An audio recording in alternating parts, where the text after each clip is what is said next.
Friends, welcome to the channel easy mathematics. इस video में हम ट्रिगोनोमेट्री चैप्टर स्टार्ट करेंगे।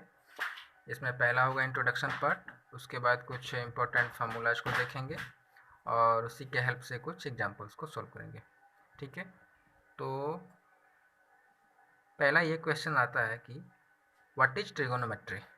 ट्रिगोनोमेट्री क्या है? तो इसको हम बहुत ही सिंपल लैंग्वेज में समझेंगे। ट्रिगोनोमेट्री मैथमेटिक्स का एक ब्रांच है जिसके थ्रू हम किसी ट्रायंगल के साइड्स और उसके एंगल्स, मैं रिपीट कर रहा हूँ, किसी ट्रायंगल के साइड्स और उसके एंगल के बीच के रिलेशन को हम स्टडी करते हैं। ठीक है, तो इसको कैसे हम डिफाइन करेंगे? Trigonometry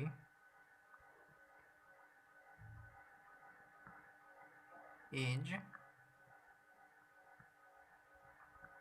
one of the branch of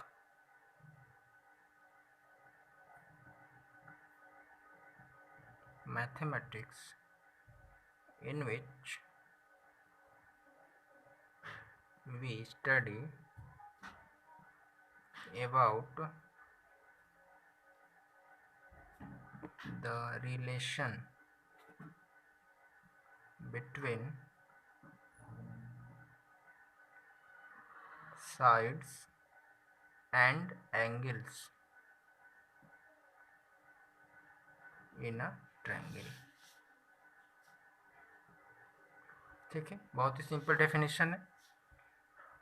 अब नेक्स्ट ये क्वेश्चन आता है कि ट्रिगोनोमेट्री जो ये वर्ड है ये कहाँ से आया।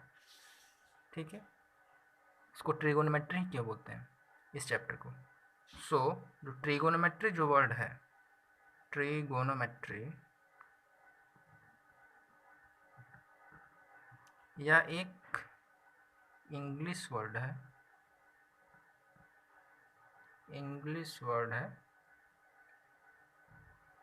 जो 3 ग्रीक वर्ड्स, मैं रिपीट कर रहा हूँ, 3 ग्रीक वर्ड्स के कॉम्बिनेशन से बना हुआ है। ट्रिगोनोमेट्री जो है it is the combination of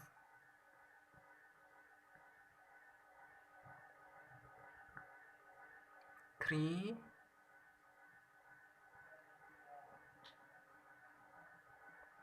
Greek words. ठीक है, और वो 3 वर्ड्स कौन कौन है उसको हम देखते हैं। पहला वर्ड है ट्राई, जिसका मीनिंग है 3। ठीक है, दूसरा वर्ड है गॉन। ठीक है, जिसका other meaning, English meaning side है। ठीक है, एंड तीसरा जो वर्ड है वो है मेट्रॉन, ये इसका मीनिंग मेजरमेंट है, मेजरमेंट। इसके बाद हम ट्रिगोनोमेट्रिक फंक्शंस को देखेंगे। Trigonometric functions,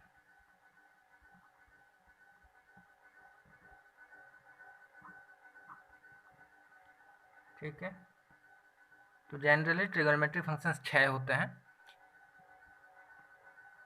sign, cosec, cos, सेक,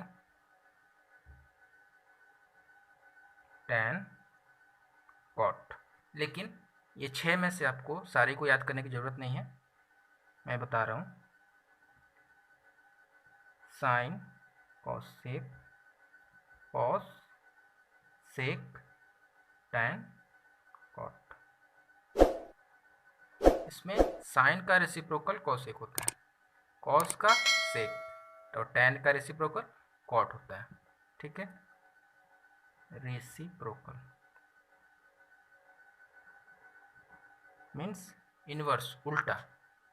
ठीक है, अब इन सारे को फॉर्मुलेट करने के लिए हमको एक राइट एंगल ट्रायंगल ड्रॉ करना होगा। चलिए हम राइट एंगल ट्रायंगल बनाते हैं।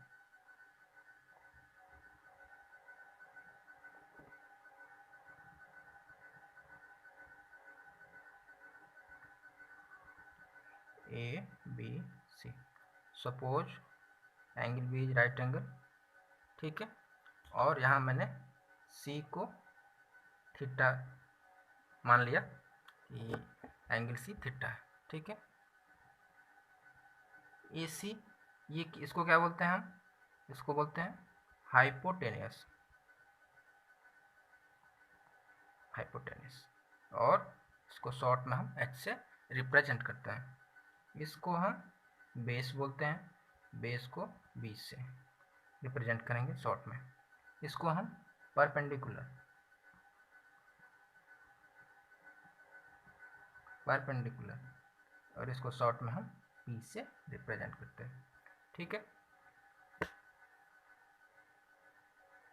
अब हम अगर साइन को फॉर्मुलेट करना चाहें, साइन अगर थीटा लिखेंगे तो साइन थीटा होगा आपका perpendicular upon hypotenuse, P upon H, ठीक है। हम लोग इंट्रोडक्शन में ये भी पढ़े थे कि ट्रिगोनोमेट्रिक से हम एंगल और साइड्स के बीच के रिलेशंस का स्टडी करते हैं, ठीक है। वो स्टेटमेंट, वो लाइन यहाँ प्रूफ हो रहा है, क्योंकि ट्रिगोनोमेट्रिक फंक्शंस में यहाँ एंगल और साइड के बीच का ही रिलेशन हम यहाँ शो कर रहे हैं, और सारे उसके फंक्शंस को उसी में हम रिप्रेजेंट कर रहे हैं, ठीक है। इसके बाद हम अगर कॉस का लिखें, कॉस थीटा, तो ये हो जाएगा B upon H, I mean base upon hypotenuse, ठीक है। इसके बाद अगर टैन लिखे, टैन थीटा, टैन थीटा क्या होता है? Perpendicular upon base, means P upon B, ठीक है। अब देखिए, ये सब तो रेसिप्रोकल होता है, साइन का कॉसेक, कॉस का सेक, टैन का कॉट। अगर हम यहाँ साइन का लिख लिए पी अपॉन एच, तो कॉसेक क्या हो जाएगा? इसका रेसिप्रोकल एच अपॉन पी, ठीक है। सिमिलरली सेक का क्या हो जाएगा? कॉस का reciprocal H upon B, means hypotenuse upon base. Cot का क्या हो जाएगा? B upon P, base upon perpendicular, ठीक है। अब साइन कॉसेक का रेसिप्रोकल है, सो इसके लिए फॉर्मूला होता है sine theta into cosec theta equal to 1, ठीक है। यहाँ से क्या हो जाएगा? यहाँ से अगर हम कॉसेक थीटा लिखना चाहें, सो कितना हो जाएगा? 1 अपॉन साइन थीटा। अगर साइन थीटा लिखना चाहें, साइन थीटा कितना हो जाएगा? यहाँ से 1 अपॉन कॉसेक थीटा, ठीक है। सिमिलरली अगर हम कॉस सेक में रिलेशन लिखें, तो ये कितना हो जाएगा? Cos theta into sec theta equal to 1, so cos theta equal to 1 upon sec theta, ठीक है। और अगर सेक थीटा लिखना चाहें तो ये कितना हो जाएगा? 1 upon cos theta. Similarly tan cot में भी हो जाएगा same relation, tan theta into cot theta equal to 1, ठीक है। सो टैन थीटा कितना हो जाएगा? Tan theta equal to 1 upon cot theta. और अगर हम कॉट थीटा लिखें तो कितना हो जाएगा? 1 अपॉन टैन थीटा, ठीक है। टैन थीटा को हम अलग तरीके से भी रिप्रेजेंट करते हैं, ये होता है sine theta upon cos theta, ठीक है। ये अलग फॉर्मूला है। अगर हम कॉट लिखें तो कॉट क्या होता है? टैन का रेसिप्रोकल होता है, तो यहाँ क्या हो जाएगा? Cos theta upon sine theta. कुछ अलग फॉर्मूला को देखें हम, ये होता है sine square theta plus cos square theta equal to 1, ठीक है। तो यहाँ से अगर हम साइन स्क्वायर थीटा लिखें तो कितना हो जाएगा? 1 माइनस कॉस स्क्वायर थीटा, और अगर कॉस स्क्वायर थीटा लिखें कितना हो जाएगा 1 माइनस साइन स्क्वायर थीटा। ठीक है, सिमिलरली सेक टेन में अगर देखें sec square theta minus tan square theta equal to 1 होता है। सो यहाँ से अगर हम सेक स्क्वायर थीटा लिखें तो क्या हो जाएगा, ये tan उधर जाएगा तो 1 प्लस tan स्क्वायर थीटा। ठीक है, अगर tan स्क्वायर थीटा अगर लिखें tan square theta equal to so कितना हो जाएगा सेक स्क्वायर थीटा माइनस 1। ठीक है, अब हम कॉसेक और कॉट में देखते हैं। Cosec square theta minus cot square theta ये इक्वल टू 1 होता है।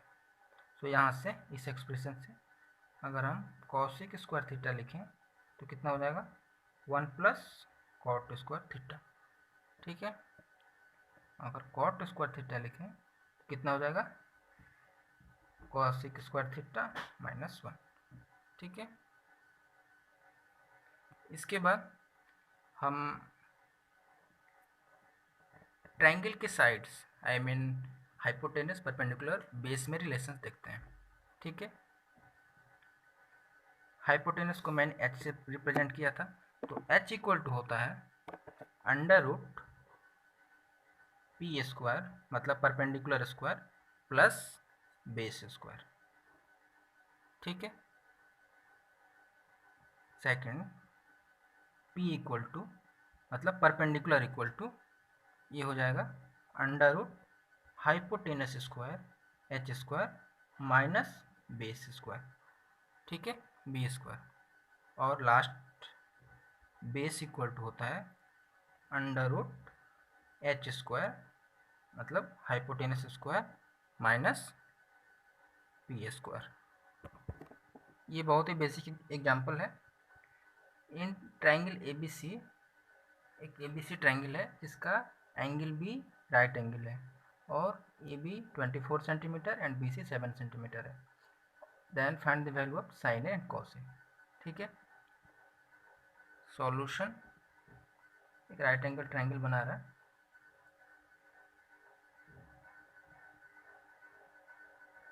जिसका एंगल भी राइट एंगल क्वेश्चन में गिवन है। ठीक है, इसको ए ले लिया, इसको सी ले लिया। ए बी 24 सेंटीमीटर मेरा गिवन है, बी सी 7 सेंटीमीटर मेरा गिवन है। ए सी हमको कैलकुलेट करना होगा क्योंकि without A C we can not calculate the value of sine A और कॉस ए एनीथिंग, बिकॉज यहाँ ए सी जो है वो हाइपोटेनस है।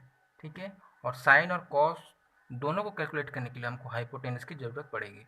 ठीक है, सो पहले मेरा स्टेप है एच को हाइपोटेनस से हम रिप्रेजेंट करते थे। एच इक्वल टू क्या होता है perpendicular square plus base square. ठीक है, under root 24 square plus 7 square. ठीक है, ये कितना हो जाएगा 576 प्लस 49, ये मेरा हो जाएगा अंडर रूट 625। सो एच हो जाएगा आपका 25, मेरा ये हो गया 25। ए सी इक्वल टू 25 सेंटीमीटर कैलकुलेट कर लिया। अब यहाँ देखिए क्वेश्चन में हमको साइन ए चाहिए और कॉस ए चाहिए, मतलब हमको एंगल ए को लेना होगा, एंगल ए कंसीडर करना होगा। ठीक है, जब हम एंगल ए लेंगे मतलब साइन ए इक्वल टू उस जिस एंगल को हम कंसीडर करते हैं उसके जस्ट सामने वाला जो साइड होता है वो मेरा परपेंडिकुलर होता है। साइन ए इक्वल टू कितना होता था परपेंडिकुलर अपॉन हाइपोटेनस। ठीक है, सो यहाँ हम एंगल ए को कंसीडर कर रहे हैं, उसके सामने का जो साइड है वो मेरा परपेंडिकुलर होता है और उसके अपोजिट का जो साइड होता है वो मेरा हाइपोटेनस होता है। ठीक है, और जो साइड बच जाता है वो मेरा बेस हो जाता है। ठीक है, सो यहाँ हम ए को कंसीडर कर रहे हैं एंगल को, तो उसके सामने का साइड बी सी है जिसका वैल्यू 7 है तो ये हो जाएगा मेरा 7 अपॉन हाइपोटेनस कितना हो जाएगा 25। बस ये मेरा आंसर हुआ। ठीक है। सेकंड क्या था, कॉस ए। कॉस ए क्या होता है, बेस अपॉन हाइपोटेनस। यहाँ भी हमको एंगल ए को कंसीडर करना है। एंगल ए के सामने का BC है, ठीक है, जो परपेंडिकुलर हुआ। यहाँ हमको बेस चाहिए, BC है। यहाँ इसका अपोजिट AC हुआ, जो हाइपोटेनस हुआ। सो बेस कौन हुआ, ये AB हुआ मेरा बेस। सो AB अपॉन हाइपोटेनस मेरा AC है। सो AB का वैल्यू 24 अपॉन AC का वैल्यू 25। यहाँ ये क्या था, BC अपॉन H क्या था, AC। ठीक है, ये मेरा आंसर हुआ। इस वीडियो में इतना ही। नेक्स्ट वीडियो में हम एक्सरसाइज के इम्पोर्टेंट प्रॉब्लम्स को डिस्कस करेंगे। आई होप कि ये वीडियो आपको अच्छा लगा होगा। यदि आप इस टाइप के वीडियो में इंटरेस्टेड हैं तो वीडियो को लाइक करें, अपने दोस्तों के साथ शेयर करें, और यदि चैनल पर नए हैं तो चैनल को सब्सक्राइब करें और बेल आइकन को दबाना ना भूलें, ताकि नई वीडियो का नोटिफिकेशन आप तक पहुंच सके। Thank you.